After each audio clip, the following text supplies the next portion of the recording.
ये भी। अच्छा चलिए ठीक है, समझ गया डायबेसिक एसिड का मतलब।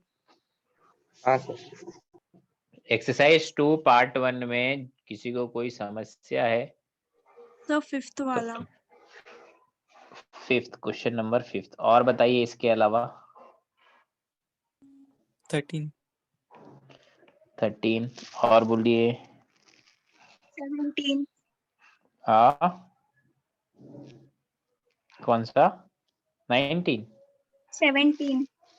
17 ओके, और बताइए।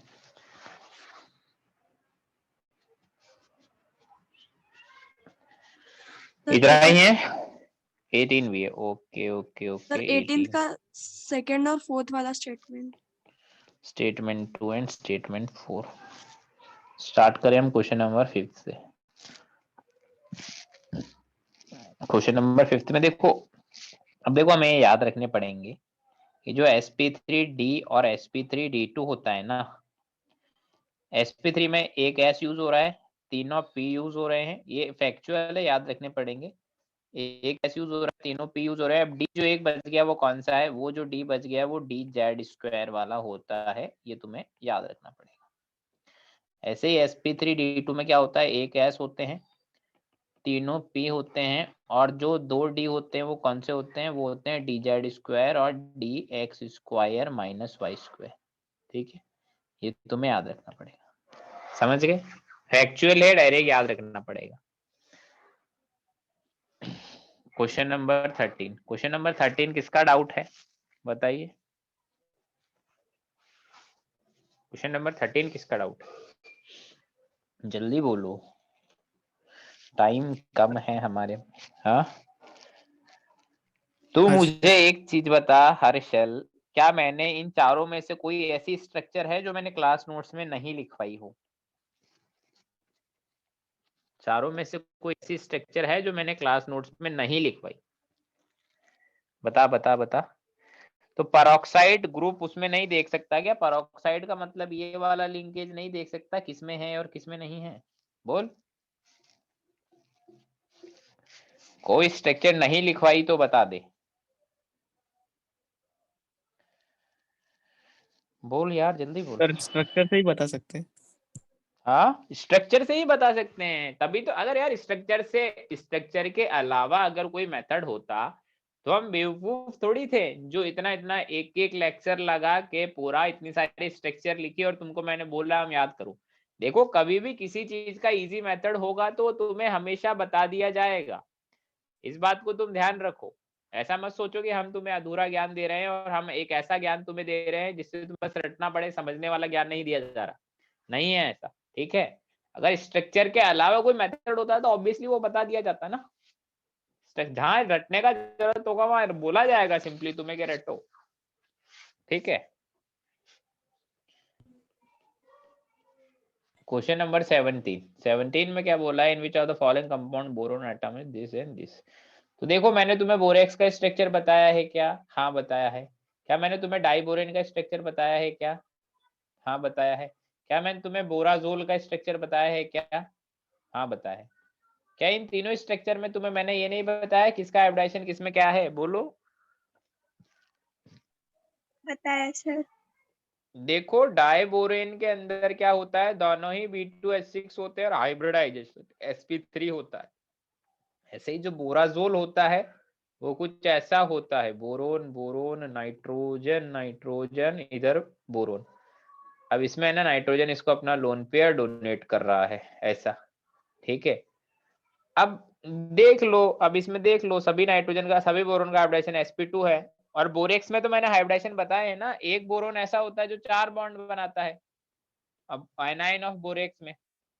और एक बोरोन ऐसा होता है जो 3 बॉन्ड बनाता है, क्योंकि 2 बोरोन तो ऐसे होते हैं जिन पर नेगेटिव चार्ज होता है, 2 बोरोन होते हैं जिन पर नेगेटिव चार्ज नहीं होता। तो 4 बॉन्ड वाला sp3 और 3 बॉन्ड वाला sp2, तो पहला वाला आंसर आ जाएगा मेरा। समझ में आई बात या नहीं आई? हाँ सर। क्वेश्चन नंबर 18 में देखो क्या बोला है? S2 और S4 डाउट है। इसमें पूछा क्या है हमारे को? सारे स्टेटमेंट लिख दिया था, कौन से ट्रू है कौन से फॉल्स है। H2 देखो क्या बोला है, एनहाइड्राइड ऑफ हाइपोक्लोरिसिस। तो देखो एनहाइड्राइड को कैलकुलेट कैसे करते हैं, देखो ये चीज समझ लो। एनहाइड्राइड कैसे निकाले जाते हैं, जैसे मान लो कोई मेरा एसिड है HClO4, तो इसका एनहाइड्राइड कैसे निकालेंगे, पहले इसका डबल करो, यही मेथड होता है निकालने का। पहले इसको 2 से मल्टीप्लाई करो फॉर्मूले को, तो क्या बन जाएगा H2Cl2O8। बोलो। Yes sir. एनहाइड्राइड का मतलब होता है किसी भी चीज में से वाटर हटा देना। अब इसमें से वाटर हटा दो, तो वाटर हटा देंगे तो क्या बनेगा Cl2O7। बस H2 और एक O माइनस कर दिया, बन गया Cl2O7। बोलो। हाँ सर। अब उसने बोला hypochlorous acid, hypochlorous acid is HClO। अगर इसको 2 से मल्टीप्लाई करेंगे तो बनेगा H2Cl2O2। अब इसमें से वाटर निकाल देंगे तो क्या बनेगा Cl2O। बोलो। Yes sir. तो हम बोल देंगे yes Cl2O is anhydride of hypochlorous acid. तो स्टेटमेंट 2 इज ट्रू। ठीक है। स्टेटमेंट 4 क्या है, फॉर हेटेरोन्यूक्लियर डायटोमिक स्पीशीज। ठीक है, हेटेरोन्यूक्लियर डायटोमिक स्पीशीज है, the bond length decreases as the difference in electronegative values increases. मतलब बॉन्ड लेंथ है वो इनवर्सली प्रोपोर्शनल है डेल्टा En के। और बोला है कंसीडर ए और B of similar size in all compound. देखो जो स्टेटमेंट 4 लिखा है ना, इसको हम लोग थ्योरेटिकली नहीं बता सकते, थ्योरेटिकली हम लोग इस स्टेटमेंट को एक्सप्लेन नहीं किया जा सकता है। क्यों नहीं किया जा सकता, क्योंकि देखो इन्होंने बोला है ए और बी जो है उनका साइज सिमिलर है, ए और बी ऐसे हैं जिनका साइज सेम है, और ऊपर से बोला उसमें इलेक्ट्रोनेगेटिविटी का भी डिफरेंस है। तो तुम मुझे कोई ऐसी चीज बता सकते हो, दो एलिमेंट जिनमें मतलब हम लोग कभी भी है ना, मतलब बॉन्ड लेंथ को कभी भी इलेक्ट्रोनेगेटिविटी के डिफरेंस से कभी एक्सप्लेन नहीं कर सकते, और उसमें भी ए और बी ऐसे हो जिनके साइज सेम हो बट इलेक्ट्रॉन नेगेटिविटी क्या हो, डिफरेंट हो, ये पॉसिबल नहीं है ना। तो इसलिए स्टेटमेंट 4 को हम लोग एक्सप्लेन नहीं कर सकते। स्टेटमेंट 1 फर्स्ट सेकंड थर्ड के बिहाफ पे जो आंसर आएगा उसके अकॉर्डिंग हम लोग ऑप्शन टिक कर देंगे। स्टेटमेंट 1 ट्रू आएगा, सेकंड ट्रू आएगा, थर्ड वाला फॉल्स आएगा, तो उस बिहाफ पे हम लोग हमारा आंसर लगा देंगे क्या, डी। ठीक है। Yes sir. चलिए एक्सरसाइज 2 पार्ट 2 में बोलो।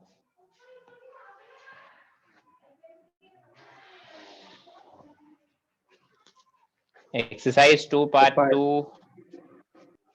हाँ बोलो सर 5। 5 ओके। और इसके अलावा इसके अलावा कोई डाउट है और? No sir. देखो इसमें क्या बोला है, इसमें बोला है the difference in oxidation state of sulphur atom in this is x and in this is y। ठीक है, तो देखो मैंने तुम्हें इसका स्ट्रक्चर तो बताया होगा H2S4O6। मैंने सिंपली क्या करा है, Na प्लस को H प्लस से रिप्लेस कर दिया है ना, और कुछ भी नहीं किया है। Na प्लस को H प्लस से रिप्लेस किया, कर सकते हैं क्योंकि दोनों पे चार्ज सेम है तो उससे कुछ फर्क पड़ेगा नहीं। तो क्या इसका स्ट्रक्चर जो मैं बना रहा हूं वो सही है क्या, देखना एक बार। ऐसा बन सकता है स्ट्रक्चर। हाँ सर। अब देखो अब हम लोग क्या करें, डिफरेंस को देखें सल्फर एटम पर। देखो यहाँ से जो चार्ज आएगा इस पर +1 आएगा, ऊपर से इस पर +2 आएगा, नीचे से इस पर +2 आएगा। ठीक है, सेम ऐसा ही +1 इधर से आएगा, +2 ऊपर से आएगा, +2 नीचे से आएगा। अब ऐसा हो गया है। अब इन दोनों सल्फर पर चार्ज क्या रहेगा, 0 0 0। ठीक है, अब देखो यहाँ पर एक बार मैं चार्ज बैलेंस करके देख लेता हूँ क्या हमने सही लिखा है क्या। हाइड्रोजन पे +2 का चार्ज, 2 सल्फर पे +10 का चार्ज, 2 सल्फर पे 0 का चार्ज, और इस पर -12 का चार्ज। हाँ सही है। अब देखो हमारा चार्ज आ गया है क्या, कि 2 सल्फर पे तो चार्ज है +5 का और 2 सल्फर पे चार्ज है 0 का, तो डिफरेंस कितना हुआ ऑक्सीडेशन नंबर में, 5 का। अब अगेन नेक्स्ट स्ट्रक्चर है H2SO5। H2SO5 H2H2O ऐसा है, सॉरी H2H2O5। ये कैसा बनेगा H2H2O5, बताओ कोई बता सकता है। H2H2O5 का स्ट्रक्चर कैसा बनेगा, ऐसा होगा, देखो एक बार ध्यान से, S double bond O double bond O, S double bond O, O H, और इधर भी ओ एच। बोलो ऐसा होगा। यस हाँ सर। सर। अब देखो इस पर चार्ज इधर से आएगा +1, ऊपर से आएगा +2, नीचे से आएगा +2। इधर सल्फर सल्फर बॉन्ड से कुछ नहीं आएगा, इधर आएगा +2 और इधर आएगा +1। तो अब देखो एक सल्फर तो किसमें है +5 में, एक सल्फर किसमें है +3 में। डिफरेंस कितना हुआ 2 2। डिफरेंस का मल्टीप्लीकेशन ही पूछा है तो कितना आएगा 10। 10। क्लियर है। हाँ यस सर। सर। चलिए एक्सरसाइज 2 पार्ट 3 में बोलो। 6 सिक्स्थ और इसके अलावा बताइए।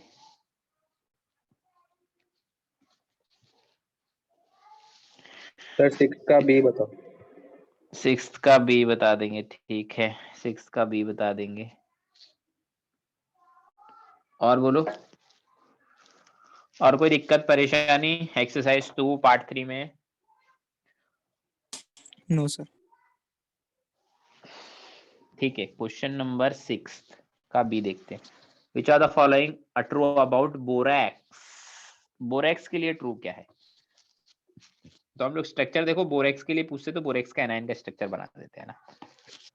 कैसा होता है बोरेक्स का anion? B O O B B O O. क्या मैंने कुछ गड़बड़ी कर दी? सही बनाया गया। B4 होता है ना।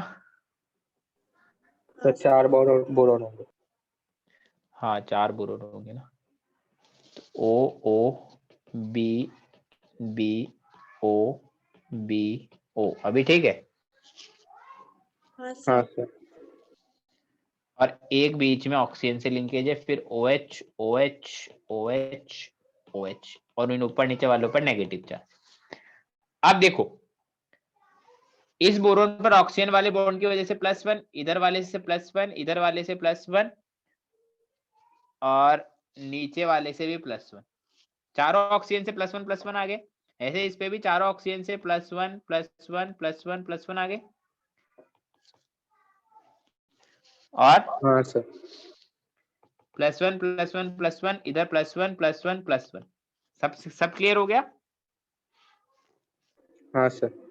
अब इस बोरोन पर ओवरऑल चार्ज कितना है, ऑक्सीडेशन नंबर? +3 +3। इस पर कितना है? +3 इस पर कितना है? +3 +3। इस पे भी +3। क्यों? क्योंकि देखो प्लस का 4 तो ये था और एक माइनस ऑलरेडी था ना इसके ऊपर, तो सारे के सारे बोरोन सेम ही तो ऑक्सीडेशन नंबर में है। समझ में आई बात? बोलो। हाँ यस सर। सर। ठीक है यार, हमने क्या बता दिया? अच्छा, इसने बोला था average oxidation state of boron is same in that of B2H6, तो B2H6 में भी +3 होता है, इसमें भी +3 हो गया। ठीक है। एक्सरसाइज 2 पार्ट 3 में और कोई डाउट है? सर B2H6 में तो -3 होगा ना। माइनस नहीं, बोरोन मेटल है, हाइड्रोजन नॉन मेटल है, बोरोन पर प्लस चार्ज ही आएगा। बोरोन मोर इलेक्ट्रोपॉजिटिव है हाइड्रोजन के कंपैरिजन में। हाइड्रोजन के लिए मैंने तुम्हें बताया ना, हाइड्रोजन +1 भी रह सकता है, हाइड्रोजन -1 भी रह सकता है, तो यहाँ पर हाइड्रोजन ओके -1 में सर। रहेगा। ठीक है, चलिए एक्सरसाइज 2 पार्ट 4। Sir 6 sixth. और बोलो।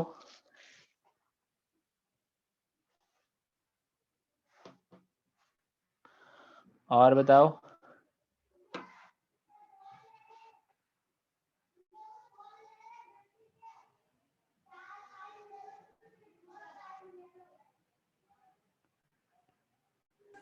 सर फर्स्ट का सेकंड और फोर्थ। फर्स्ट का सेकंड एंड फोर्थ। क्या कौन से फर्स्ट का सेकंड और फोर्थ? फर्स्ट कॉम्प्रिहेंशन का?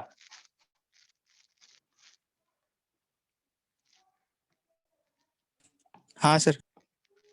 ठीक है, तो देखो क्वेश्चन नंबर फर्स्ट है, क्वेश्चन नंबर 4 है, सॉरी क्वेश्चन नंबर सेकंड है, 4 है और 6 है। तो क्वेश्चन नंबर सेकंड में क्या बोला है? सेकंड में क्या दिक्कत है भैया? हाँ,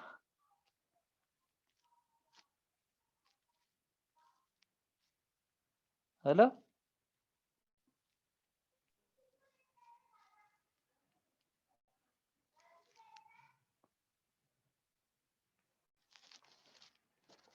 क्या हुआ? बोलो बोलो बोलो, जल्दी बोलो।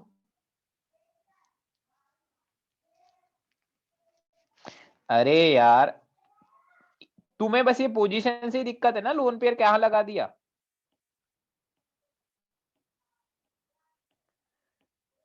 ये एक हाँ लोन पेयर है मेरे पास, 5 सल्फर है, तो ये लोन पेयर चाहे यहाँ लगाओ, चाहे यहाँ लगाओ, चाहे यहाँ लगाओ, चाहे यहाँ लगाओ, चाहे यहाँ लगाओ, चाहे यहाँ लगाओ, 6 की 6 पोजीशन आइडेंटिकल है, कहीं भी लगा सकते हो। दिक्कत क्या है? 6 की 6 पोजीशन आइडेंटिकल है, कहीं भी लगा सकते हो, और सारे ही स्ट्रक्चर है ना स्क्वायर पिरामिडल है। तुम अज्यूम नहीं कर पा रहे हो। देखो पहला स्ट्रक्चर तो तुमने अज्यूम कर लिया होगा, स्क्वायर पिरामिडल। बोलो। हाँ सर। दूसरा स्ट्रक्चर में तुम्हें अज्यूम करवा के बताता हूँ, है ना, देखना दूसरा स्ट्रक्चर में तुम्हें अज्यूम करवाता हूँ। दूसरा स्ट्रक्चर कैसे है स्क्वायर पिरामिडल? देखो यहाँ पर सल्फर है, यहाँ पर phosphorus, sorry fluorine, fluorine, fluorine, ये फ्लोरीन, और एक ये फ्लोरीन, और इधर एक लोन पेयर। तो देखो ये फ्लोरीन से एक प्लेन बन जाएगा, इस फ्लोरीन से यहाँ पर एक फ्लोरीन है, ये चारों मिलके एक प्लेन बना लेंगे ये लोग।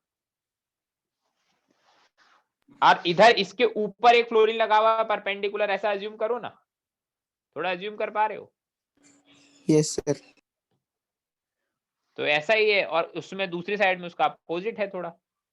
सारे लोग एक ही प्लेन में हैं। अब इसको थोड़ा सा तुम्हें सोचना पड़ेगा। ट्रायंगुलर बाइपिरामिडल में लोन पेयर देखो मैंने तुम्हें बताया भी था, चारों पोजीशन आइडेंटिकल होती है, 6 की 6 पोजीशन आइडेंटिकल होती है। लोन पेयर तुम जहां मर्जी हो वहां लगा सकते हो, समझे? बोलो। सर मतलब जिधर लोन पेयर है उसको हम लोग परपेंडिकुलर पकड़ के जाएंगे। हाँ, लोन पेयर के जो सामने वाली साइड है ना, वो उसको पिरामिड का परपेंडिकुलर पकड़ लो, ये वाली इसको, ठीक है? फिर बचे हुए ओके। लोगों को सेम प्लेन में मानते हैं। क्वेश्चन नंबर 4 में क्या, क्वेश्चन नंबर 4 में तो डाउट आना ही नहीं चाहिए। क्यों नहीं आना चाहिए क्वेश्चन नंबर 4 में डाउट? ये देखो मैंने पढ़ाया है, following species do not exist, HF4 HF4, SH6, SI6, बताए तो है सारे। बोलो क्या दिक्कत है? ये देखो ये बताए ना। Yes sir. इसलिए ही लिखवाए हैं। क्यों लिखवाए हैं? क्वेश्चन नंबर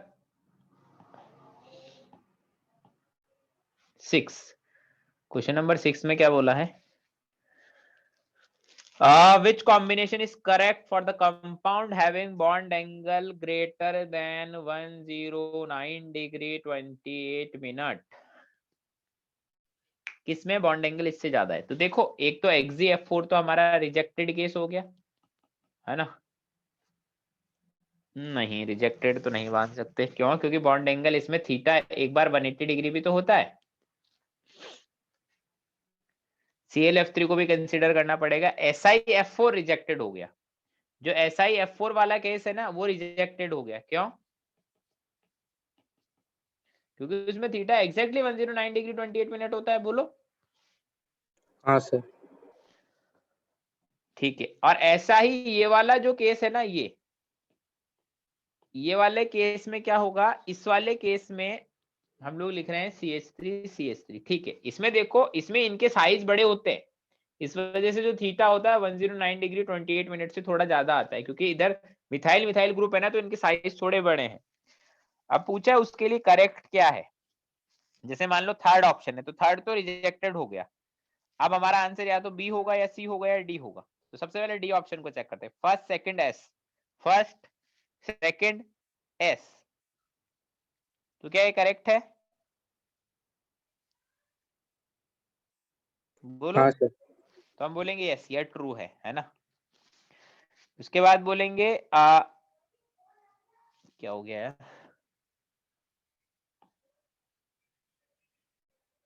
दिख रहा है स्क्रीन? स्क्रीन दिख रहा है? हाँ हाँ सर। सर। अब देखो सी, बी या सी में से एक ट्रू हो सकता है। बी बोला है फोर्थ सेकंड पी या फोर्थ थर्ड पी। फोर्थ तो ठीक है, हमने देख लिया। अब बताओ वो बैंड शेप है या फिर स्क्वायर प्लेनर है? ये वाली शेप कैसी है? बैंड शेप है। बेंट है, मतलब फोर्थ का थर्ड के साथ और पी। तो हमारा जो आंसर होगा वो बी एंड डी बोथ हो जाएगा। इन्होंने एक ही आंसर दिया है, ठीक है? क्लियर हाँ है? सर। एक्सरसाइज, एक सेकंड रुकिए, पेपर ऐड कर लेता हूँ थोड़े।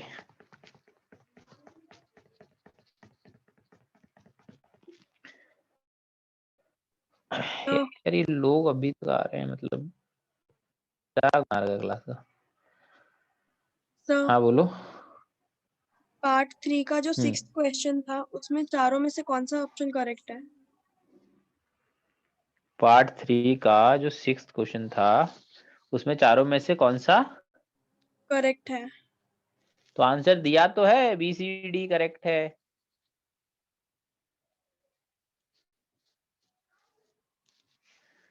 क्या दिक्कत क्या है?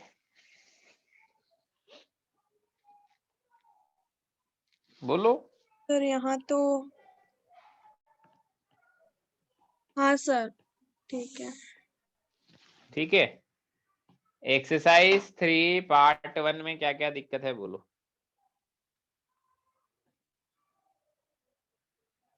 सर 12।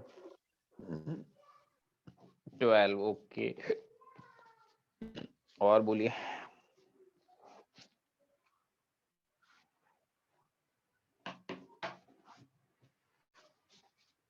और बोलिए। 18। 18 और बताइए। और बताइए 18 के अलावा। 17th। 17 और ठीक है। क्वेश्चन नंबर 12 में क्या बोला है? अब देखो P4 का जो स्ट्रक्चर होता है वो क्या होता है? ऐसा होता है। इस फास्फोरस का हाइब्रिडाइजेशन क्या दिख रहा है तुम्हें? सर ये नहीं है। ये नहीं है यार, अब बता दो तुम्हारी सीट में कौन सा है। Sir, based on VSCPR theory, the number of 90-degree FBRF. Okay okay okay. अब देखो अगेन इस क्वेश्चन के जेई वालों ने कितने आंसर दिए? 2 आंसर दिए, 0 और 8। जो हमने पढ़ा है उसके अकॉर्डिंग क्या आंसर आएगा? 0। 0। 0। बस बात खत्म। अगर सर वो लोन जो पेयर बॉन्ड पे रिपल्शन काउंट कर रहे हो तो 0, नहीं काउंट कर रहे तो 8। बाकी अकॉर्डिंग टू द कॉन्सेप्ट हमें काउंट करना चाहिए। सर सर वो जो प्लेन में होंगे फ्लोरीन, सर उसमें भी 90 डिग्री नहीं होगा।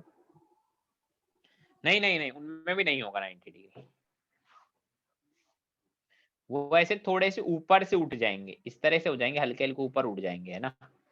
मतलब अगर उनको ऊपर से देखे तो ऐसे दिखेंगे, वो हल्के से बैंड हुए हुए। समझ रहे हो? तो उनमें से दोनों बॉन्ड के बीच में भी नहीं होगा 90 डिग्री? नहीं, किसी के बीच में भी नहीं होगा। ठीक है। क्वेश्चन नंबर 17, अभी जिसने डाउट पूछा वो बता दो 17 क्वेश्चन क्या है उसके अकॉर्डिंग। ये क्या अमंग द ट्राइएटॉमिक मॉलिक्यूल। हाँ सर। यार मुझे समझ नहीं आता, ये वाला क्वेश्चन है ना, हर बार बच्चे डाउट पूछते हैं और ये इतना इजी क्वेश्चन है फिर भी बच्चे इसको डाउट पूछते हैं, पता नहीं क्यों। इसने बोला है अमंग द ट्राइएटॉमिक मॉलिक्यूल्स और ion the total number of linear molecule. मतलब पहली चीज तो उसका शेप कैसा होना चाहिए? शेप होना चाहिए लीनियर। दूसरी चीज बोला है where hybridisation of the central atom does not have contribution from the d orbital. मतलब उसका हाइब्रिडाइजेशन में डी नहीं होना चाहिए, मतलब उसका हाइब्रिडाइजेशन या तो sp हो या sp2 हो या sp3 हो, बस यही हो। बोलो। Yes sir. अब तुम मुझे बताओ कभी sp3 हाइब्रिडाइजेशन में तुमने लीनियर शेप देखा है? देखा है sp3 में लीनियर? नहीं सर। नहीं। क्या कभी sp2 में लीनियर देखा है? sp2 में या तो ट्राइगोनल प्लेनर होता है या फिर बेंट होता है। लीनियर देखा है कभी? No sir. नहीं देखा। तो हमें अल्टीमेटली हमें कौन सा हाइब्रिडाइजेशन ढूंढना है? sp।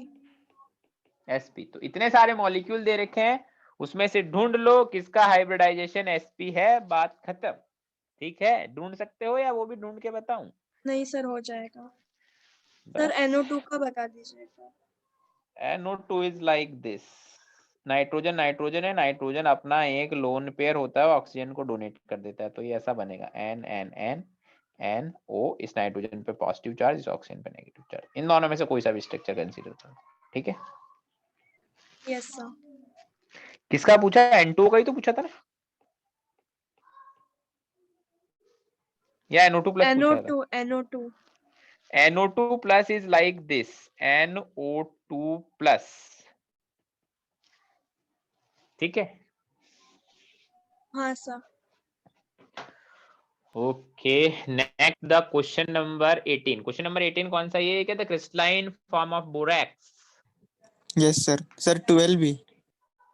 अरे वो सब तो ठीक है, बट ये पूछा क्यों है क्वेश्चन नंबर 18? क्या दिक्कत है इसमें? मुझे समझ नहीं आ रहा। इतना सब कुछ पढ़ा है तो है, बोलो क्या दिक्कत है? कोई दिक्कत है इसमें? क्या चीज समझ नहीं आ रही?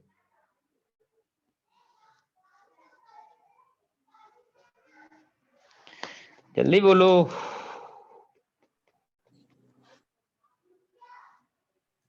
सर वो स्ट्रक्चर सारे याद नहीं हुए हैं इसलिए। नहीं नहीं नहीं, अब है ना, देखो याद हुए नहीं ना तो उसमें मेरी कोई गलती नहीं है। अब तुम बोलो कि मैंने तो पढ़ाई भी नहीं करी और फिर मैं शीट करने बैठ गया और मुझे तो सारे क्वेश्चन में डाउट आ गए, तो वो तो मैं सब सर से पूछ लूंगा। ये पढ़ने का बेहद घटिया तरीका है। जब तक नोट्स अच्छे से याद ना हो तब तक शीट करने ना बैठे। क्वेश्चन नंबर 12 कौन सा वाला है जो तूने पूछा है? सर 12 शीट वाले आपने जो भेजे। ये ना परसेंटेज पी करेक्टर। यस। ये भी सिंपल क्वेश्चन ही है। अब देख, हर फास्फोरस का हाइब्रिडाइजेशन बता जल्दी से, बता। sp2 sp3 sp3 अब sp3 में परसेंटेज एस कैरेक्टर कितना है? 25। परसेंटेज पी कैरेक्टर कितना होगा? 75। हो गया। परसेंटेज पी पूछ लिया, हमेशा एस बोलते हैं, इसने पी पूछ लिया, बात खत्म। ठीक है। Yes sir. ठीक है, अभी इसके बाद हम लोग बात करते हैं जेई मेन ऑफलाइन है जो कुछ अलग शीट कर रहा है उनके पास, या ऑनलाइन ही है? बस जल्दी बोलो।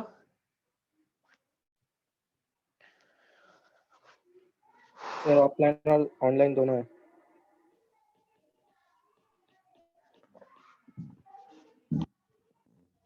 बोलो, जेई मेन ऑफलाइन में बोलो, क्या परेशानी है?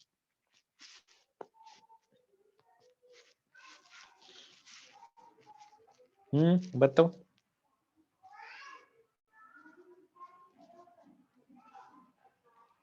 सर आपने जो भेजा है उसमें सिर्फ ऑफलाइन है।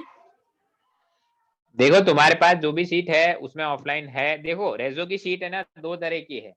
जो पुरानी वाली सीट है उसमें ऑफलाइन प्लस ऑनलाइन दोनों है, और जो नई वाली सीट है उसमें सिर्फ ऑनलाइन है।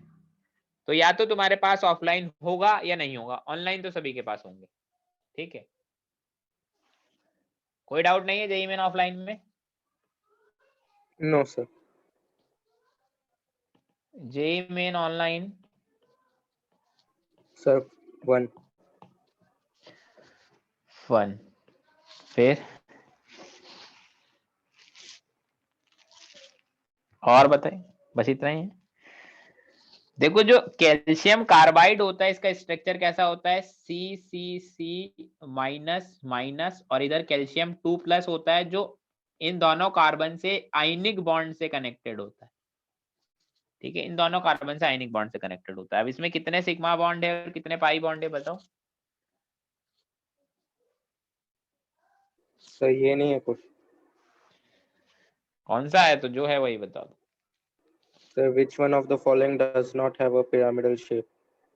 ठीक है, वो सेकंड क्वेश्चन है ना।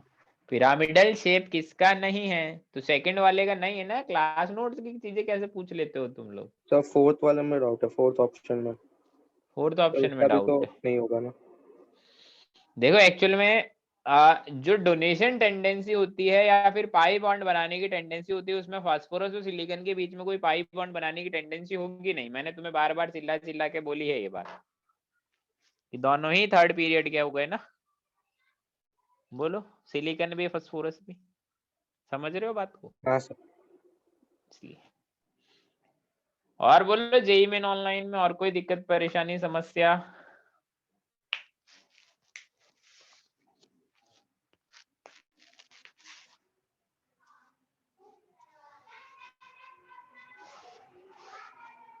नहीं है कोई दिक्कत?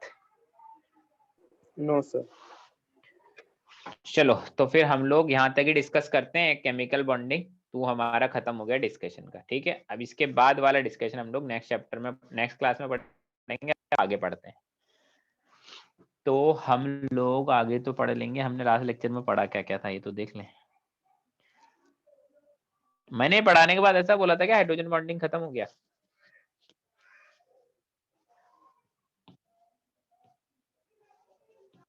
बोलो।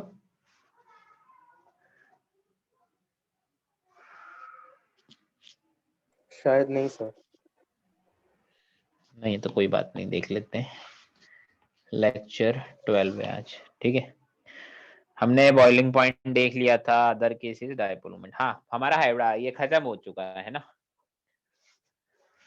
अब हम लोग बात करते हैं डायपोल मोमेंट के बारे में। डायपोल मोमेंट थोड़ी पढ़ाया मैंने तुम लोगों को।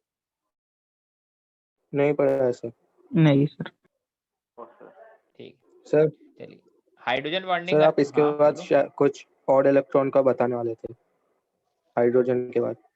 हाँ ठीक है, उसको तो हम लोग कभी भी बता देंगे। उसमें वो एक अलग कॉन्सेप्ट है उनका, और बीच में ऐसे सीक्वेंस से कोई लेना देना नहीं है ना।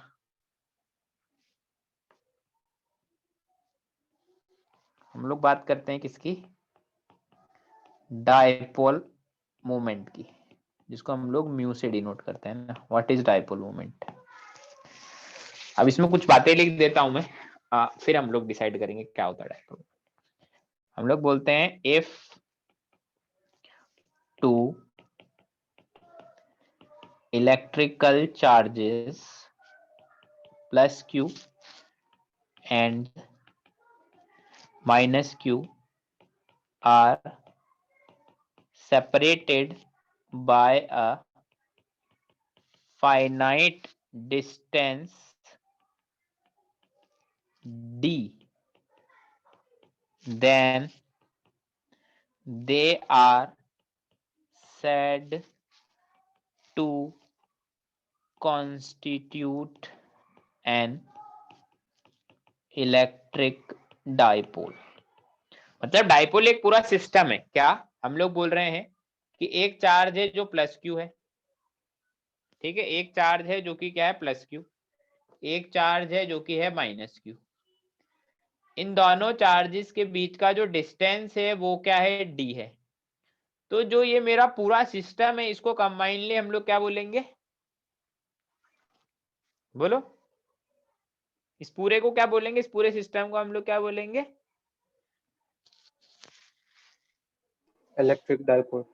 Electric dipole. और इलेक्ट्रिक डाइपोल की जो डायरेक्शन होती है वो भी हमें पता होनी चाहिए। इसकी डायरेक्शन हमेशा ऐसे होती है, पॉजिटिव से नेगेटिव की तरफ। एक वेक्टर क्वांटिटी है, वेक्टर क्वांटिटी की एक डायरेक्शन होती है और इसकी डायरेक्शन हमेशा प्लस से माइनस की तरफ ही होती है। और जो डाइपोल मोमेंट है वो क्या होता है? डाइपोल मोमेंट होता है जो दोनों चार्जेस है, दोनों चार्जेस एकदम सेम मैग्नीट्यूड के ही होंगे हमेशा। एक पर प्लस चार्ज होगा और एक पर माइनस चार्ज होगा, बस उन चार्ज का मैग्नीट्यूड इनटू उनके बीच का डिस्टेंस, ये क्या होता है? Dipole moment. Q into D, ये मेरा डाइपोल मोमेंट होता है। अब केमिस्ट्री में कैसे काम आएगा डाइपोल मोमेंट? केमिस्ट्री में ऐसे काम आएगा। कैसे? फॉर एग्जाम्पल मान लीजिए HCl है। अब HCl में कौन ज्यादा इलेक्ट्रोपॉजिटिव है, कौन ज्यादा इलेक्ट्रोनेगेटिव है? Hydrogen hydrogen. इलेक्ट्रोपॉजिटिव। तो हाइड्रोजन पर एक डेल्टा पॉजिटिव चार्ज और इस पर एक डेल्टा नेगेटिव चार्ज डेवलप हो जाएगा। हाँ बोलो। Yes sir. सर। तो इसमें डाइपोल की डायरेक्शन इधर होगी, मतलब पॉजिटिव से नेगेटिव की तरफ। अगर हम लोग डाइपोल मूवमेंट देखें तो क्या होगा, चार्ज जो कि डेल्टा है इनटू इनके बीच का डिस्टेंस। चार्ज के बीच का डिस्टेंस कितना है?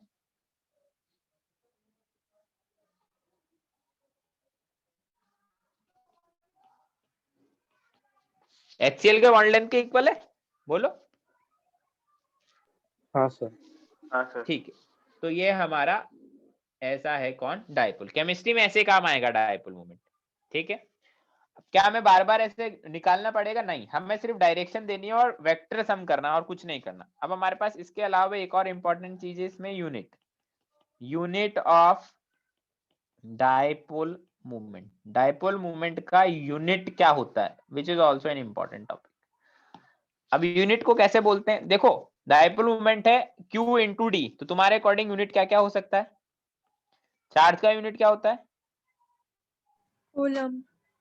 कूलम इंटू डिस्टेंस का यूनिट। देखो अब डिस्टेंस का यूनिट अलग अलग हो सकता है, कूलम इंटू मीटर लिख लो, कूलम इंटू सेंटीमीटर लिख लो, कूलम इंटू नैनोमीटर लिख लो, कूलम इंटू एंगस्ट्रॉम लिख लो। ये सारे यूनिट हो सकते हैं। इसके अलावा एक यूनिट ये भी होता है इसका, क्या, डिबाई, जो कि पॉपुलर यूनिट है, वही यूज होता है जिसको हम लोग कैपिटल डी से रिप्रेजेंट करेंगे। इसके अलावा एक और यूनिट होता है इसका ESU इंटू सेंटीमीटर। ESU क्या है? ESU भी एक चार्ज का ही यूनिट है, इसको हम लोग बोलते हैं इलेक्ट्रोस्टैटिक यूनिट। जैसे हमें पता है कि एक इलेक्ट्रॉन पे चार्ज कितना होता है, 1.6 इंटू 10⁻⁻19 कूलम, ये होता है ना। हाँ सर। ऐसा है, इसको ESU में क्या लिखेंगे? ESU में लिखते हैं 4.8 इंटू 10⁻⁻10 ESU। ESU भी चार्ज का यूनिट है। ESU का मतलब क्या होता है? Electrostatic unit. ठीक है, अब जैसे हमको हम बोलते हैं 1 डी बाय, ये सारी चीजें फैक्चुअल है, याद रखनी है। 1 डी बाय मतलब 1 D which is equal to 3.33 into 10⁻⁻30 coulomb into metre. या फिर हम बोलते हैं 1 डी बाय मतलब 1 डी, जो कि डाइपोल मूवमेंट के यूनिट है, सारे ये होते हैं 10⁻⁻18 ESU इंटू सेंटीमीटर। ठीक है, यूनिट की बात क्लियर है, बोलो। Yes sir. नेक्स्ट पॉइंट, और भी कुछ पॉइंट्स है जो हम लोग लिखेंगे इसमें। क्या है? It is a vector quantity. ये क्या है? एक वेक्टर क्वांटिटी है ना। इसके अलावा हम लोग बोलते हैं individual bonds within a molecule, individual bond within a molecule may be polar, they have bond moment। अभी मैं एक्सप्लेन करूंगा इस पॉइंट को। Dipole moment of a bond, ठीक है।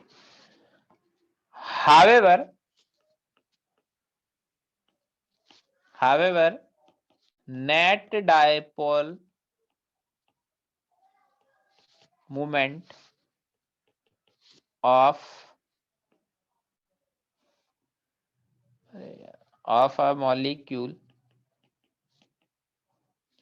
is vector sum of all individual bond moment including the contribution of lone pair as well। इसको एक बार पढ़ लो, फिर मैं एक्सप्लेन करता हूं क्या है।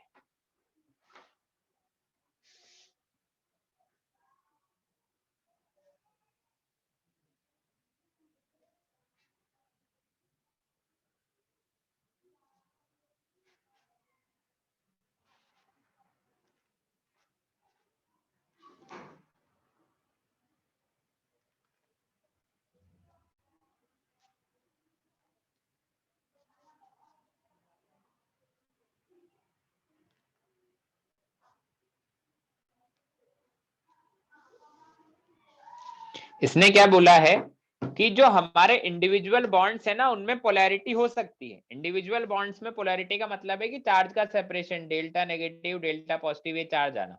बॉन्ड्स के अंदर पोलैरिटी हो सकती है, बट पूरा मॉलिक्यूल पोलर है या नहीं ये कैसे डिसाइड होगा? ये डिसाइड होगा उनके वेक्टर सम से। ठीक है, देखो कैसे बताता हूं मैं, एग्जांपल देता हूं मैं। एग्जांपल नंबर 1,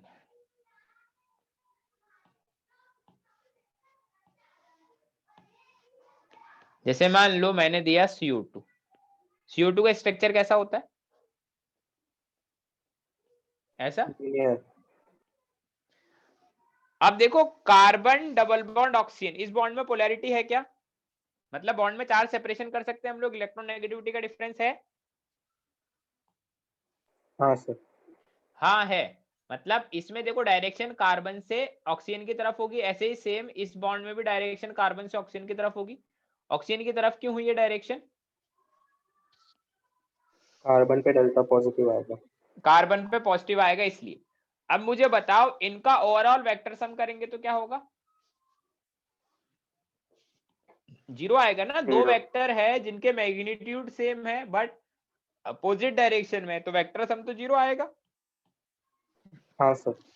तो जो मॉलिक्यूल का म्यू नेट होगा वो क्या हो गया? 0 हो गया। तो हम बोलेंगे मॉलिक्यूल कैसा है? Non polar. अगर म्यू 0 होता है तो मॉलिक्यूल नॉन पोलर होता है, म्यू नॉट इक्वल टू 0 होता है तो मॉलिक्यूल पोलर होता है। तो अब देखो इसमें बॉन्ड में पोलैरिटी है बट मॉलिक्यूल में पोलैरिटी नहीं है। CO2 is non-polar molecule, but carbon oxygen bond have some polarity. ठीक है, तो हम बोल सकते हैं बॉन्ड में पोलैरिटी हो सकती है, जिसको हम लोग क्या बोलते हैं? बॉन्ड में पोलैरिटी को हम लोग बॉन्ड मूवमेंट भी बोल सकते हैं या फिर dipole movement of a bond भी बोल सकते हैं। बॉन्ड में पोलैरिटी होना अलग बात है, मॉलिक्यूल में पोलैरिटी होना मतलब उनका वेक्टर सम। समझ में आ रही है बात?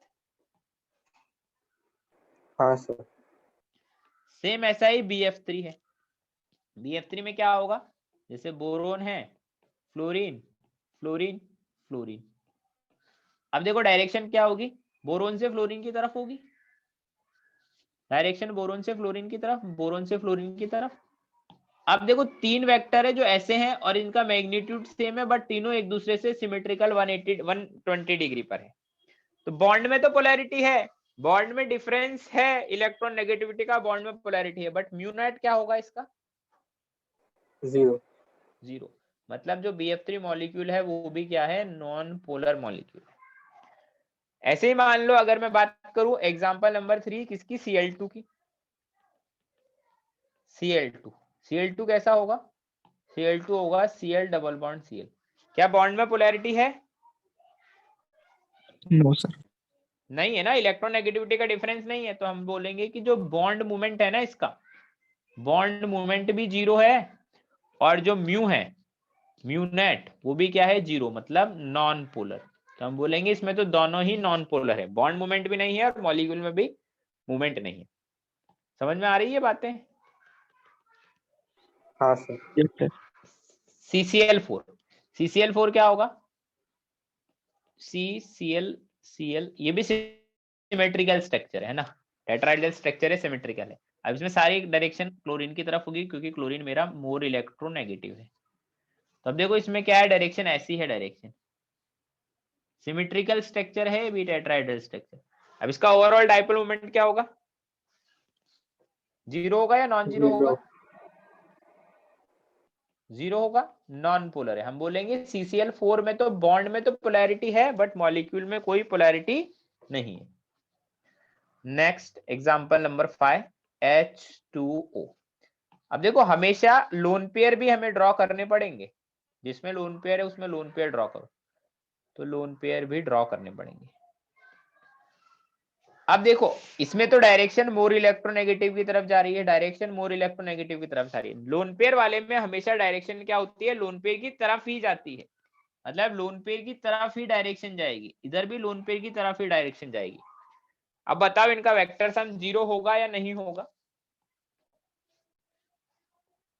बोलो, वेक्टर सम 0 होगा या नहीं हो? नहीं होगा ना। अरे एक वेक्टर ऐसा है, एक वेक्टर ऐसा है, और इधर एक और वेक्टर है जो इधर जा रहा है, इधर एक और वेक्टर है इधर जा रहा है, तो ये जीरो कैसे हो सकते हैं? जीरो हो सकते हैं क्या? No sir. नहीं हो सकते जीरो। वेक्टर तो पढ़ा ही होगा ना तुमने फिजिक्स में। हाँ sir. Example number 6 is PCl2F3। अब PCl2F3 में देखो क्या है स्ट्रक्चर, कैसा होगा? फास्फोरस, ऊपर फ्लोरीन, नीचे फ्लोरीन, इधर फ्लोरीन, इधर क्लोरीन, इधर क्लोरीन। अब देखो डायरेक्शन क्या है, इधर भी फ्लोरीन की तरफ, इधर फ्लोरीन की तरफ, इधर फ्लोरीन की तरफ, इधर क्लोरीन की तरफ, इधर क्लोरीन की तरफ। अब बताओ ये जीरो होगा या नहीं होगा? नहीं होगा। देखो होगा। तीन लोग तो ऐसे जा रहे हैं एक ट्राइंगल में, और एक ऊपर है और एक नीचे है। बताओ जीरो होगा या नहीं होगा? जीरो होगा। तो हम बोलेंगे mu naught not equal to zero है, दिस इज पोलर मॉलिक्यूल। देखो अब जीरो क्यों नहीं है, अब तुम रीजन नहीं समझ रहे। देखो ऊपर वाले ने वेक्टर ने नीचे वाले वेक्टर को कैंसिल आउट कर दिया, बोलो। Yes. हाँ सर। अब देखो ये जो दो वेक्टर है क्लोरीन वाले, ये दोनों तो क्या है? सेम है, क्योंकि दोनों ही फास्फोरस क्लोरीन बॉन्ड है। बट जो ये वाला है ये सेम थोड़ी, ये तो डिफरेंट है ना, फास्फोरस फ्लोरीन बॉन्ड है। वेक्टर का सिर्फ डायरेक्शन से एडिशन थोड़ी होता है, वेक्टर का कुछ ना कुछ मैग्नीट्यूड भी तो होता है ना, तभी तो एडिशन करते हैं। ऐसा थोड़ी है कि दो वेक्टर है दोनों अपोजिट डायरेक्शन में 180 डिग्री पर, तो उनका वेक्टर सम हमेशा ही जीरो आएगा। जीरो तो तब आता है जब उनका मैग्नीट्यूड भी सेम हो। तो यहाँ पर मैग्नीट्यूड सेम थोड़ी, मैग्नीट्यूड भी तो अलग अलग होगा, इसलिए नॉन जीरो है। समझे बात को या नहीं समझे? समझा सर। समझे सर। तो ऐसा होता है। तो ये मेरा डायपोल मोमेंट की कहानी थी। अब हम लोग एक नई बात करते हैं आज, क्या? Van der Waals forces. ये वंडरवॉल फोर्सेस समझाने के लिए ही डायपोल मोमेंट पढ़ाया है पहले, अदरवाइज डायपोल मोमेंट है तो किसमें? डायपोल मोमेंट है तो मेरा उसमें क्या बोलते हैं, केमिकल बॉन्डिंग 5 में है। वंडरवॉल फोर्सेस के बारे में बात करते हैं। वंडरवॉल फोर्सेस क्या होते हैं? छोटा सा है वंडरवॉल फोर्सेस। हम बोलते हैं these are weakest chemical force and can be of following types। मतलब वीकेस्ट केमिकल फोर्स में काउंट होते हैं और एक अलग अलग टाइप्स के हो सकते हैं। वो कौन कौन से हम लोग पढ़ते हैं। देखो जैसा नाम है वैसा ही इनका काम है। पहला हमने बोला है ion dipole attraction. Ion dipole attraction, ion और डायपोल के बीच में एक अट्रैक्शन होगा। देखो एक तो आयन होगा, एक होगा डायपोल। मान लो ये तो है डायपोल, ये डायपोल है HCl, एक डायपोल ही तो है, क्योंकि इस पर एक इधर डेल्टा पॉजिटिव चार्ज, इधर एक डेल्टा नेगेटिव चार्ज, बोलो। और इधर कोई एक आयन लेके आ जाओ, सपोज करो इधर सिर्फ एक Na+ आयन है, तो ये तो है मेरा डायपोल और ये है मेरा आयन। और आयन और डायपोल के बीच में एक फोर्स ऑफ अट्रैक्शन होगा। इस force of attraction, positive negative में एक फोर्स ऑफ अट्रैक्शन तो आएगा ही ना। हाँ सर। केटाइन और Cl- पर डेल्टा नेगेटिव, तो आयन और डायपोल के बीच के इस अट्रैक्शन को क्या बोलते हैं? Van der Waals force. मतलब आयन डायपोल टाइप का वंडरवॉल फोर्स है, समझे? बोलो। Yes sir. Yes sir. Second is dipole dipole attraction. मतलब अब इसमें किस में अट्रैक्शन होगा?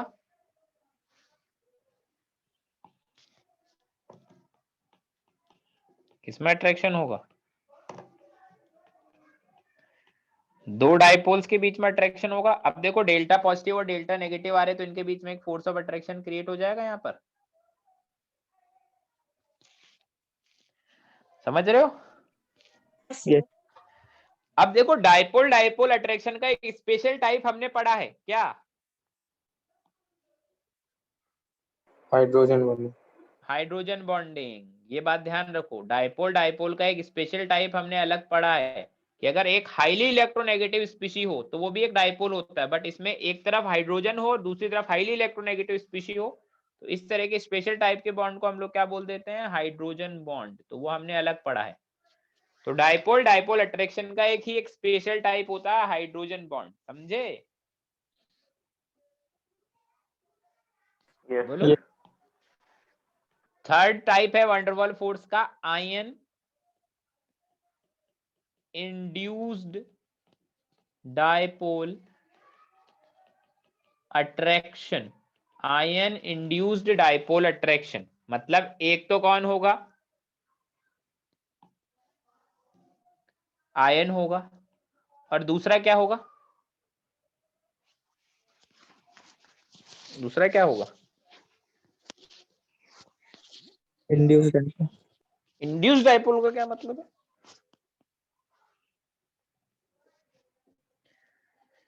इंड्यूस्ड डाइपोल का क्या मतलब है भैया? डाइपोल बना रहे। डाइपोल है नहीं, मतलब देखो इधर Cl Cl है, क्या इसमें डाइपोल है? नहीं नहीं। अब इसको क्या कर रहे हैं हम, पकड़ के लेके जा रहे हैं सोडियम के पास, इसको हम पकड़ के सोडियम के पास लेके जा रहे हैं कि चल भाई चल उधर चल। जैसे ये सोडियम के पास आएगा तो इसमें एक डाइपोल क्रिएट होगा, मतलब सोडियम के पॉजिटिव चार्ज की वजह से इस पर एक डेल्टा डेल्टा नेगेटिव आ जाएगा और इस पर डेल्टा डेल्टा पॉजिटिव आ जाएगा, क्योंकि पॉजिटिव चार्ज के पास ही नेगेटिव वाला डाइपोल इंड्यूस हो जाएगा। मतलब हमने इंड्यूस किया है उस सोडियम के पॉजिटिव चार्ज के पावर की वजह से। अच्छा, डेल्टा का भी डेल्टा नेगेटिव मतलब ज्यादा चार्ज है डेल्टा नेगेटिव से या कम है? डेल्टा नेगेटिव का भी डेल्टा कम। मतलब बहुत कम, डेल्टा का भी डेल्टा मतलब बहुत कम। तो इनके बीच में जो फोर्स ऑफ अट्रैक्शन क्रिएट हुआ है, इस फोर्स ऑफ अट्रैक्शन को ही हम लोग क्या नाम दे रहे हैं, ion induced dipole attraction. Ion induced dipole attraction. Next fourth हम लोग बात करते हैं, क्या fourth is dipole induced dipole attraction. हाँ बोलो। तो थर्ड वाला नहीं। थर्ड वाले में देखो ऐसा है कि हमारे पास Cl और Cl है, इन दोनों में इलेक्ट्रॉन नेगेटिविटी का कोई डिफरेंस नहीं है, इन दोनों में इलेक्ट्रॉन नेगेटिविटी का कोई डिफरेंस नहीं है। तो दोनों के इलेक्ट्रॉन बीच में बराबर बराबर शेयर हो रहे हैं, है ना? ठीक है। अब Yes. इधर कोई सोडियम का प्लस चार्ज इसके पास लेके आए तो जो ये इलेक्ट्रॉन है ना वो हल्का हल्का अट्रैक्शन फील करेंगे, इधर की तरफ फील करेंगे, क्योंकि सोडियम का प्लस चार्ज इधर है, वो इधर के इलेक्ट्रॉन्स को हल्का हल्का अट्रैक्शन फील कराएगा। तो हल्के हल्के अट्रैक्शन की वजह से क्या होगा, जो ये इलेक्ट्रॉन है हल्का से इधर शिफ्ट हो जाएंगे, इधर वाले क्लोरीन की तरफ। पहले दोनों तरफ बराबर थे, अब हल्के से इस क्लोरीन की तरफ इधर शिफ्ट हो रहे हैं इलेक्ट्रॉन। ठीक है। हाँ सर।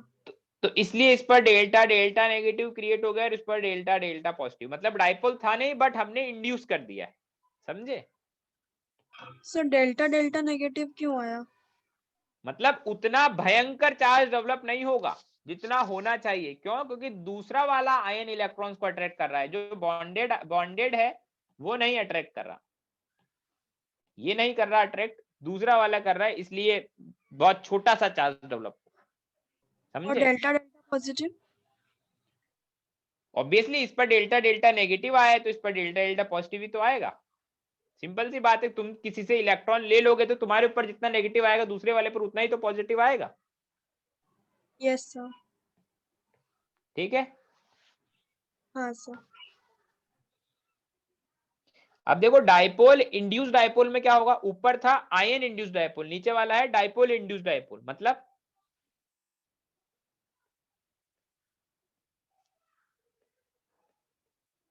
मतलब हम लोग डाइपोल की हेल्प से इंड्यूस करेंगे दूसरे डाइपोल को, बोलो। Yes sir. तो इसलिए इस वाले क्लोरीन पर डेल्टा डेल्टा पॉजिटिव आ जाएगा। तो ये जो फोर्स ऑफ अट्रैक्शन है डाइपोल इंड्यूस डाइपोल, देखो ये बहुत ही वीक टाइप के फोर्स हैं, बहुत ही ज्यादा वीक टाइप। ठीक है। पॉइंट नंबर फिफ्थ वाला फोर्स जो कि सबसे भयानक है। हाँ बोलो। सर ये डाइपोल इंड्यूस्ड डाइपोल सिर्फ क्लोरीन के साइड से ही होगा कि हाइड्रोजन के साइड से भी हो सकता है? उधर से भी हो सकता है, मतलब दूसरा हाइड्रोजन इधर ले लो, मान लो तुम चाहो इधर लेना चाहते हो तो डेल्टा पॉजिटिव, ये डेल्टा Cl, तो इन दोनों के बीच में प्लस माइनस में अट्रैक्शन दिखाना है बस। Okay sir.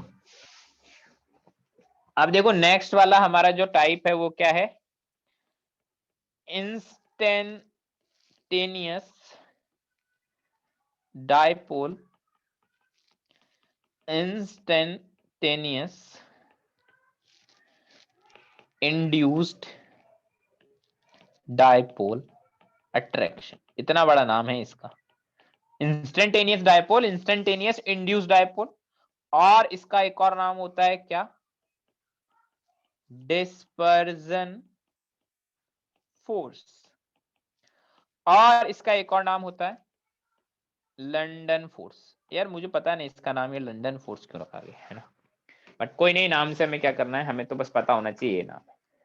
अब देखो इसमें क्या है, instantaneous dipole, instantaneous induced dipole, मतलब होगा क्या, जनरली देखो ये हमें है ना उसमें देखने को मिलता है, फिफ्थ वाला अट्रैक्शन किस में देखने को मिलता है, नॉन पोलर मॉलिक्यूल्स में, नॉन पोलर मॉलिक्यूल्स में, या फिर इनर्ट गैसेस के बीच में, है ना, नॉन पोलर मॉलिक्यूल्स के बीच में या इनर्ट गैसेस के बीच में। लाइक मान लो हमारी एक इनर्ट गैस है, मान लीजिए हीलियम का एटम है ना। अब हीलियम के एटम में इलेक्ट्रॉन्स घूम रहे हैं, हीलियम के एटम में इलेक्ट्रॉन्स घूम रहे हैं, बट उसमें किसी पर्टिकुलर इंस्टेंट पर डाइपोल जनरेट हो गया, मतलब किसी पर्टिकुलर इंस्टेंट पर डाइपोल जनरेट हो गया, उसको हम लोग बोल रहे हैं इंस्टेंटेनियस डाइपोल। पर्टिकुलर इंस्टेंट पर डाइपोल जनरेट होने का मतलब क्या है, एक तरफ सारे प्लस चार्ज आ गए, एक तरफ सारे माइनस चार्ज आ गए, मतलब एक्चुअल में हुआ तो यह है कि एक ही तरफ सारे इलेक्ट्रॉन इकट्ठे हो गए तो ऑटोमेटिकली दूसरी तरफ प्लस चार्ज डेवलप हो जाता है। जब एक तरफ नेगेटिवली चार्ज आ जाता है तो दूसरी तरफ रिलेटिवली पॉजिटिव चार्ज आ जाता है, मतलब पर्टिकुलर किसी इंस्टेंट पर उसमें क्या आ गया, डाइपोल आ गया, मतलब सारे पॉजिटिव एक तरफ, सारे नेगेटिव एक तरफ। बोलो बोलो भाई। सर एक बार फिर से बताइए। मतलब ये जो मैंने स्फीयर बनाया है, मान लीजिए कोई इनर्ट गैस का एटम है, अब इसमें इलेक्ट्रॉन्स घूम रहे हैं, तो किसी पर्टिकुलर इंस्टेंट पर ऐसा होता है कि सारे इलेक्ट्रॉन एक साइड में इकट्ठा हो जाते हैं। फॉर एग्जांपल राइट साइड में सारे इलेक्ट्रॉन इकट्ठा हो गए, तो उधर की तरफ राइट साइड में पूरा नेगेटिव चार्ज आ गया और लेफ्ट साइड में पूरा पॉजिटिव चार्ज आ गया, किसी पर्टिकुलर इंस्टेंट पर मान लेते हैं ऐसा होगा। बोलो। Yes sir. अब इसको किसी क्लोरीन एटम के पास ले गए, मतलब कोई भी नॉन पोलर मॉलिक्यूल एटम के पास ले गए, तो क्या होगा, नेगेटिव चार्ज इसके पॉजिटिव को अट्रैक्ट करेगा, तो इस पर डेल्टा डेल्टा डेल्टा पॉजिटिव, मतलब डेल्टा का भी डेल्टा का भी डेल्टा, मतलब बहुत ही ज्यादा छोटा चार्ज है, और इस पर delta delta negative charge develop हो जाएगा। मतलब एक इंस्टेंटेनियस डाइपोल था, इसने इसमें भी एक पर्टिकुलर इंस्टेंट के लिए डाइपोल इंड्यूस कर दिया, इसलिए इसको क्या बोलते हैं, instantaneous induce dipole. Particular instant के लिए क्यों इंड्यूस किया है, क्योंकि इसमें बेचारे में खुद में भी तो पर्टिकुलर इंस्टेंट के लिए ही आया है, तो इन दोनों के बीच में जो अट्रैक्शन होगा इसको क्या बोलेंगे हम लोग, लंदन फोर्स या फिर डिस्पर्जन फोर्स। समझ में आई बात? Yes sir. ये पूरी केमिस्ट्री में सबसे वीक टाइप का फोर्स यही है, लंदन फोर्स और डिस्पर्जन फोर्स। हम लोग ऐसा भी बोलते हैं इन जनरल कि सारे मॉलिक्यूल के बीच में कहीं ना कहीं लंदन फोर्स तो लग ही रहा होता है या डिस्पर्जन फोर्स तो लग ही रहा होता है। ठीक है, समझ में आ गई बात? Yes sir. हाँ सर। अब नोट डाल के कुछ पॉइंट्स लिख लेते हैं ना, नोट डाल के कुछ पॉइंट्स लिख लेते हैं, नोट वाला पॉइंट अलग पेन से लिखते हैं, नोट डाल के कुछ पॉइंट्स लिख लेते हैं। पॉइंट क्या है हमारे, point number 1, order of bond force of attraction या फिर ऑर्डर ऑफ स्ट्रेंथ।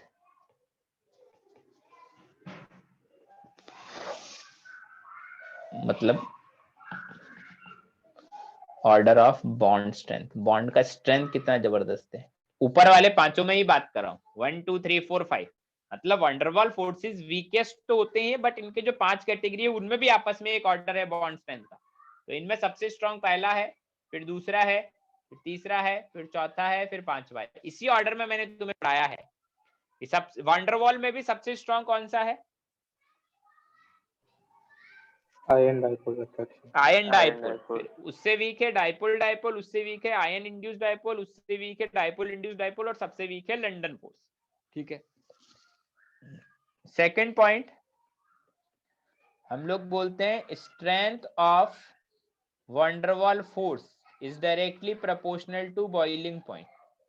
जिनमें वंडरवॉल फोर्स लग रहे हैं बस उन्हीं की बात कर रहे हैं। जैसे पहले हमने बोला था ना, strength of intermolecular force of attraction is direct, strength of intermolecular hydrogen bonding is directly proportional to boiling point.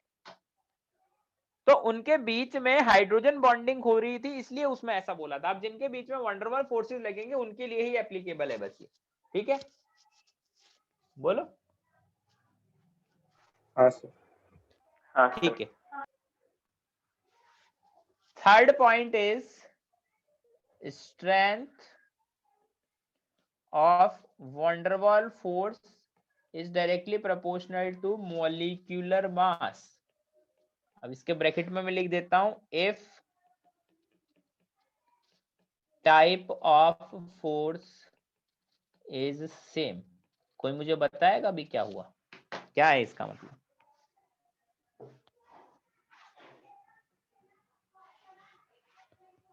बोलो, कोई बताएगा इसका मतलब क्या है?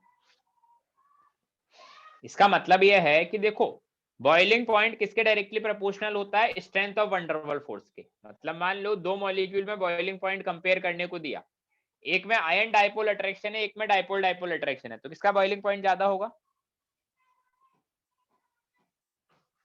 Ion dipole. Ion dipole attraction वाले का बॉइलिंग पॉइंट ज्यादा होगा क्योंकि उसका वंडरफॉल फोर्स ऑफ अट्रैक्शन अच्छा है। अगर मान लो अगेन दो मॉलिक्यूल दिए जिसमें एक में वंडरवॉल फोर्स ऑफ अट्रैक्शन है डाइपोल डाइपोल और दूसरे में भी डाइपोल डाइपोल है, तो आप वंडरवॉल फोर्स ऑफ अट्रैक्शन कैसे निकालेंगे? मॉलिक्यूलर मास से। तो अगर टाइप ऑफ फोर्स सेम है, कि जैसे यहाँ पर आ गया था कि दोनों में ही डाइपोल डाइपोल का फोर्स लग रहा था, तो मॉलिक्यूलर मास से जाएंगे, अदरवाइज डायरेक्ट वैसे ही देखिए। समझ गए? Yes sir. चलिए क्वेश्चन करिए। क्वेश्चन क्या है? Determine the boiling point order of the following. Determine the boiling point order of the following. ठीक है, पहला किसका डिटरमाइन करना है तुम्हें? पहला डिटरमाइन करना है इन दोनों में Cl2 और HCl में क्या होगा बॉइलिंग पॉइंट का ऑर्डर। दूसरा डिटरमाइन करना है helium neon argon krypton xenon radon. Radon नहीं, जिनॉन तक लो, रेडॉन तो रेडियो एक्टिव होता है। इनमें बताओ।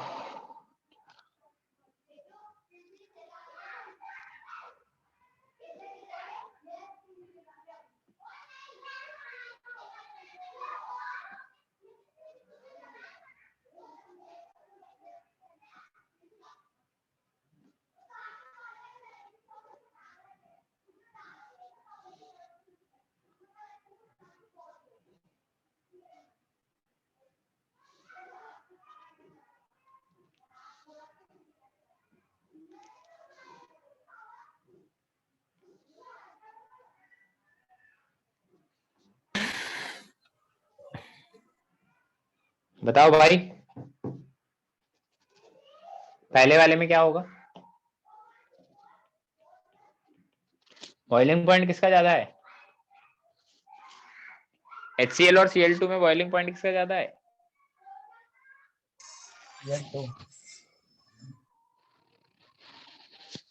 HCl का बॉइलिंग पॉइंट ज्यादा है Cl2 से, क्योंकि दो HCl के मॉलिक्यूल के बीच में कौन सा फोर्स ऑफ अट्रैक्शन लगता है?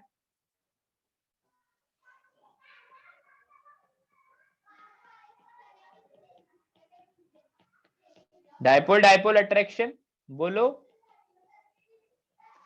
दो HCl, क्योंकि HCl एक डाइपोल है इसलिए, और दो Cl2 के मॉलिक्यूल के बीच में लंदन फोर्स। क्यों लग रहा है लंदन फोर्स? क्योंकि मैंने बोला है लंदन फोर्सेस मेजरली किसमें कंसीडर होते हैं? मेजरली, वैसे तो बोलते हैं सभी के अंदर लग जाते हैं, बट मेजरली किसमें कंसीडर होते हैं? या तो दो नॉन पोलर मॉलिक्यूल्स हो उनके बीच में, या फिर हमारे क्या, हमारी इनर्ट गैसेस होती है उनके बीच में लगते हैं लंदन फोर्स। अब इसमें बताओ क्या होगा बॉइलिंग पॉइंट का ऑर्डर? बॉइलिंग पॉइंट का ऑर्डर इसमें इंक्रीजिंग आएगा, क्यों? मॉलिक्यूलर मास से जाएंगे, सब में लंडन फोर्सेस लगेगा। क्योंकि सभी में क्या लग रहा है, लंदन फोर्स लग रहा है, इसलिए मॉलिक्यूलर मास से जाएंगे। समझ गए? बोलो। Yes sir. हाँ सर। चलिए नोट डाल के ना एक और बात पढ़ा देता हूँ ना। देखो नोट डाल के 3 पॉइंट लिख दिए थे मैंने, नोट का 4th पॉइंट है ना, नोट का 4th पॉइंट क्या है? 4th पॉइंट एक टेबल में बना रहा हूं। टेबल देखिए, एक टेबल बना देता हूं।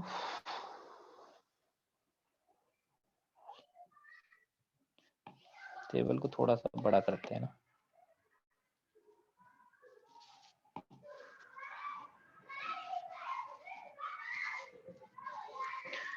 टेबल में ऊपर कुछ लिखेंगे, 3 कॉलम बनाएंगे हम लोग।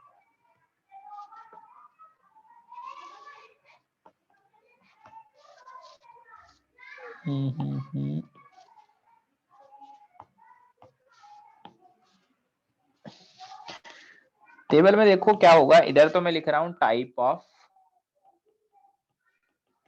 फोर्स, इधर लिख रहा हूं पोटेंशियल एनर्जी के बारे में, इधर लिखूंगा उसके फोर्स के बारे में, है ना। 1 2 3 4 5 6 होंगे, है ना टोटल। 1 2 3 4 5 6 1 2 3 4 5 6। अब देखो फोर्सेस कौन कौन से हैं हमारे। आयन, आयन ये डायरेक्ट याद रखना है ना, इसमें कोई लॉजिक नहीं है, फैक्चुअल बात लिख पा रहा हूँ। Ion dipole, dipole dipole, ion induced dipole, dipole induced dipole, और जो सबसे लास्ट में भी पढ़ा ही था जिसको हम बोलते हैं लंदन फोर्स या फिर डिस्पर्जन फोर्स।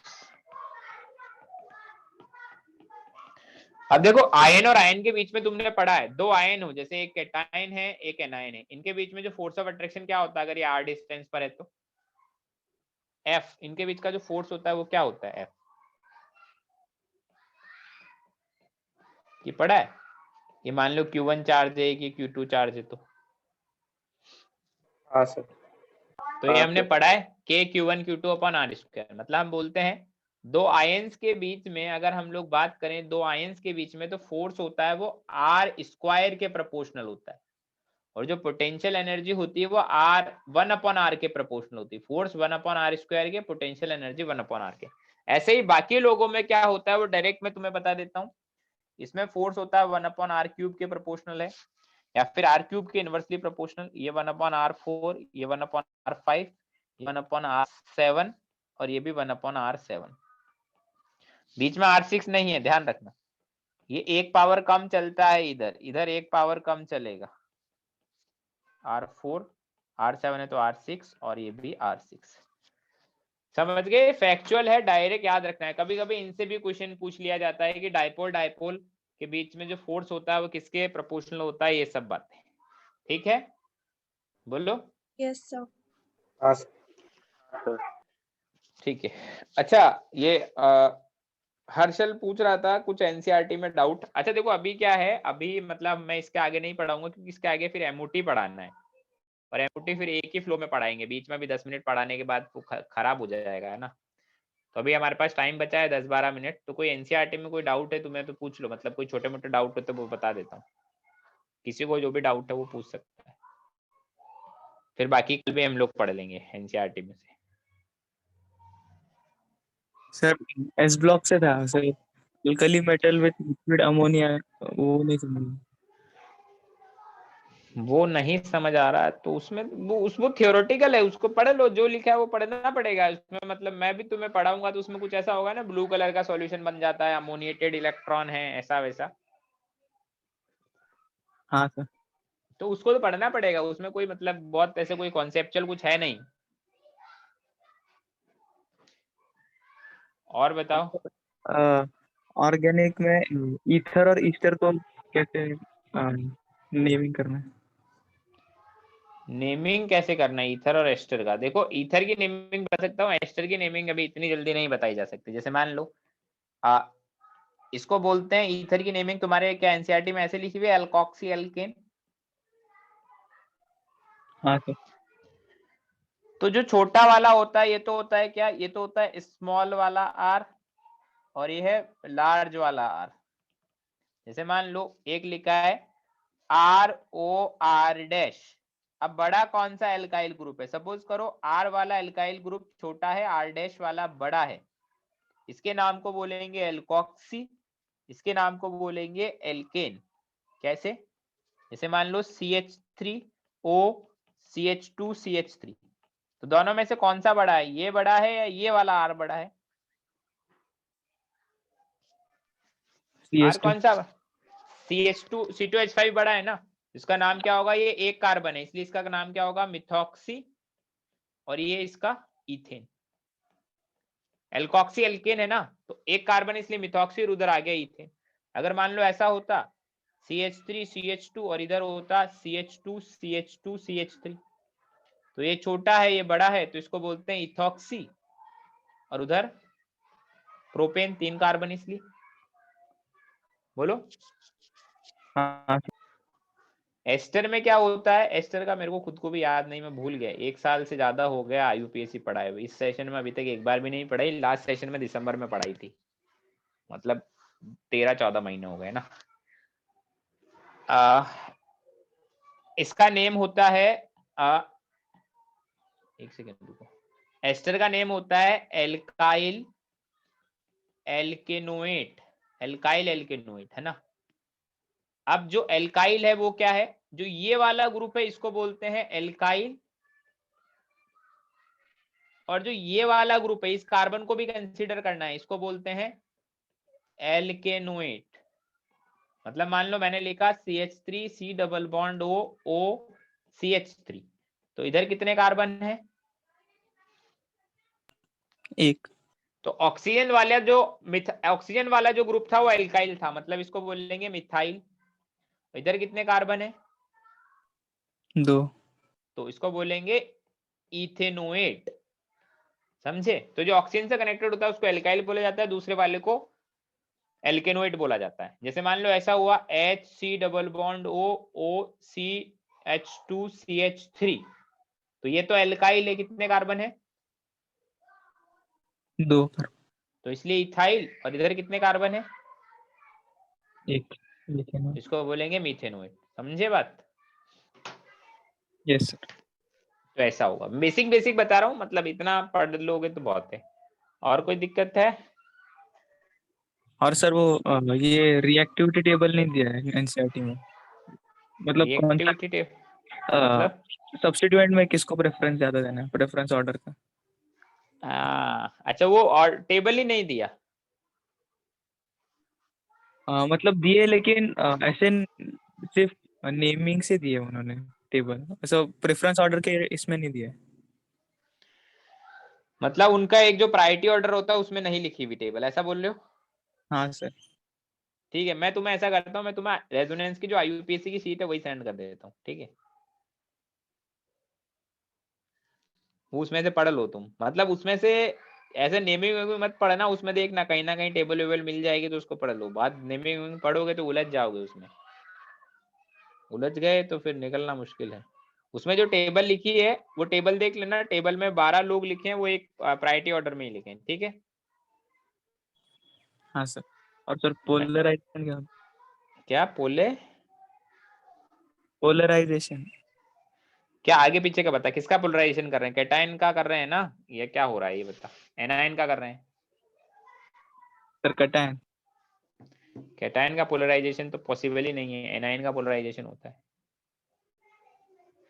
आगे पीछे का पढ़, पूरा बता।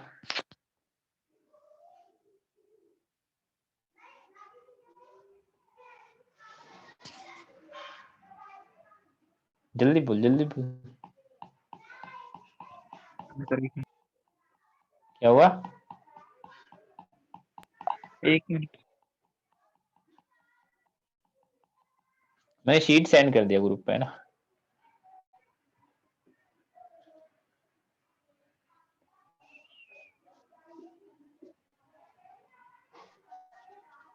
काइनेटिकली इनर्ट मतलब